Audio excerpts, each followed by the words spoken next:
Hi friends, cooking ഡെലീഷ്യസിലേക്ക് സ്വാഗതം. ഇന്നിവിടെ തയ്യാറാക്കാൻ പോകുന്നത് കൂന്തൽ വെച്ചുള്ള ബിരിയാണിയാണ്.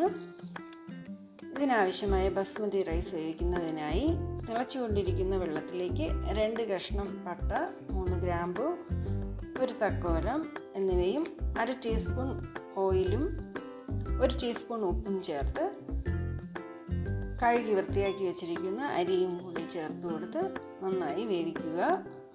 3/4 വേവാകുമ്പോൾ അരിച്ച് മാറ്റി വയ്ക്കുക. ഇനി മറ്റൊരു പാനിലേക്ക് എണ്ണ ഒഴിച്ച് ചൂടാകുമ്പോൾ ഇഞ്ചി വെളുത്തുള്ളി ചതച്ചത് ഇട്ട് കൊടുക്കുക.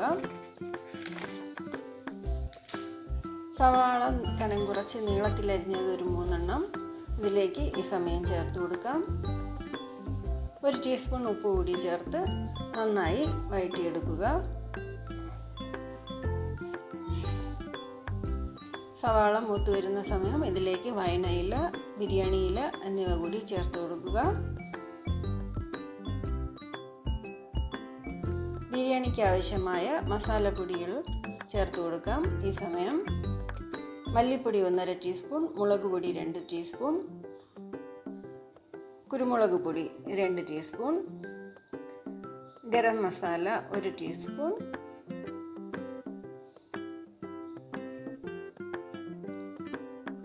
രണ്ട് ടൊമാറ്റോ നീളത്തിലരിഞ്ഞത് എന്നിവയും ചേർത്ത് കൊടുത്ത് നന്നായി ഇളക്കി യോജിപ്പിച്ച് അല്പസമയം അടച്ചു വയ്ക്കുക.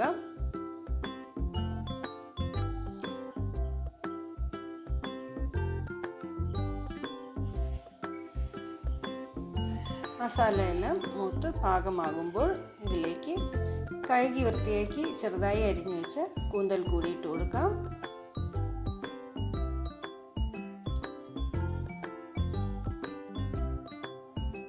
1/2 ടീസ്പൂൺ മഞ്ഞൾപ്പൊടി, 1 ടീസ്പൂൺ നാരങ്ങാനീര്, 1 ടേബിൾ സ്പൂൺ തേങ്ങാക്കൊത്ത് എന്നിവ കൂടി ചേർത്ത് കൊടുത്ത്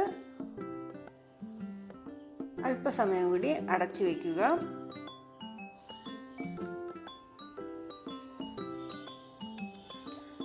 കൂന്തൽ നന്നായി വെന്ത് വരുമ്പോൾ അതിലേക്ക് നേരത്തെ വേവിച്ച് മാറ്റി വെച്ചിരിക്കുന്ന ബസ്മതി റൈസ് കൂടി ഇട്ട് കൊടുക്കുക. പുതിന ഇല, നെയ്യ് എന്നിവ കൂടി ചേർത്ത് കൊടുക്കാം.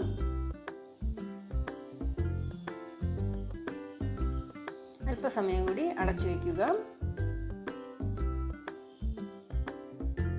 കറിവേപ്പിലയും കൂടി ചേർത്ത് കൊടുത്ത് നന്നായി ഇളക്കി യോജിപ്പിച്ചതിന് ശേഷം മറ്റൊരു പാത്രത്തിലേക്ക് വിളമ്പാവുന്നതാണ്. ഏറെ രുചികരവുമായ കൂന്തൽ ബിരിയാണി ഇവിടെ റെഡിയായിട്ടുണ്ട്. എല്ലാവരും ചെയ്തു നോക്കി അഭിപ്രായം അറിയിക്കുക. ലൈക്ക് ചെയ്ത്, ഷെയർ ചെയ്ത്, സബ്സ്ക്രൈബ് ചെയ്യുക. വീണ്ടും മറ്റൊരു വീഡിയോയിൽ കാണും വരെ ബൈ.